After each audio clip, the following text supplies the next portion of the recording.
హుస్నాబాద్లోని BLR convention హాల్లో హుస్నాబాద్ నియోజకవర్గంలోని ముఖ్య కార్యకర్తలతో వివిధ మండలాల వారీగా వేరువేరుగా సమావేశాలు నిర్వహించిన మంత్రి పొన్నం ప్రభాకర్ కోహెడ, చిగురుమామిడి, అక్కన్నపేట, భీమదేవరపల్లి, సైదాపూర్, ఎలకతుర్తి సమావేశాల్లో పాల్గొన్న మండల అధ్యక్షులు, గ్రామశాఖ అధ్యక్షులు, క్లస్టర్ ఇన్ఛార్జీలు, బూత్ ఇన్ఛార్జీలు, ఇతర ముఖ్య నేతలతో మంత్రి ప్రభాకర్ సమావేశమే మాట్లాడుతూ ఎన్నికలకు 6 రోజులు మాత్రమే సమయం ఉండడంతో ప్రతి బూత్లో మెజార్టీ సాధించడానికి కార్యకర్తలకు దిశానిర్దేశం చేశారు.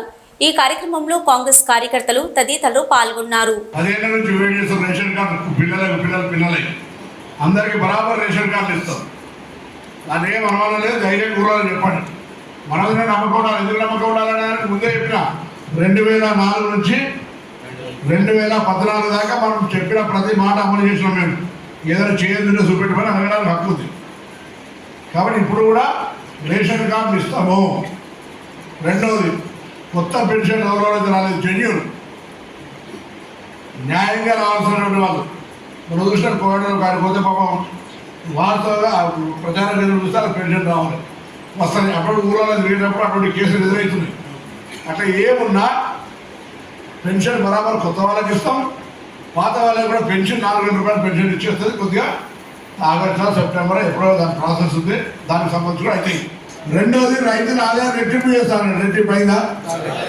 రైతులకు మ్యానుఫ్యాక్చర్ మన వేరే కొత్తగా విమర్శ కాదు. రైతులకు సంబంధించి పెన్షన్ ఇస్తాను. అన్నిటికంటే ఎక్కువ తెలంగాణ విభజన హామీలు అమలు చేయాలి.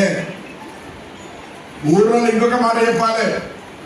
ఎంతమంది చనిపోతే, ఎంతమంది కొట్లాడితే, ఏ ఊర్లో అన్ని ఊర్లలో కలిసి ఉద్యమం చేస్తే తెలంగాణ వస్తే చాలామంది అమరవీరులు అయితే పార్లమెంటు సాక్షిగా నరేంద్ర మోడీ గారు అంటా ఉన్నారు, తల్లి లక్ష్మిని బిడ్డొచ్చింది, తనమే దొంగతనంగా తీసుకెళ్ళి తెలంగాణ అని చెప్పి తెలంగాణ అవమానపరిచింది.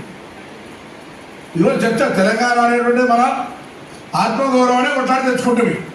అటువంటి తెలంగాణ ఏర్పాటు పార్లమెంటు సాక్షిగా అవమానపరిచిండు.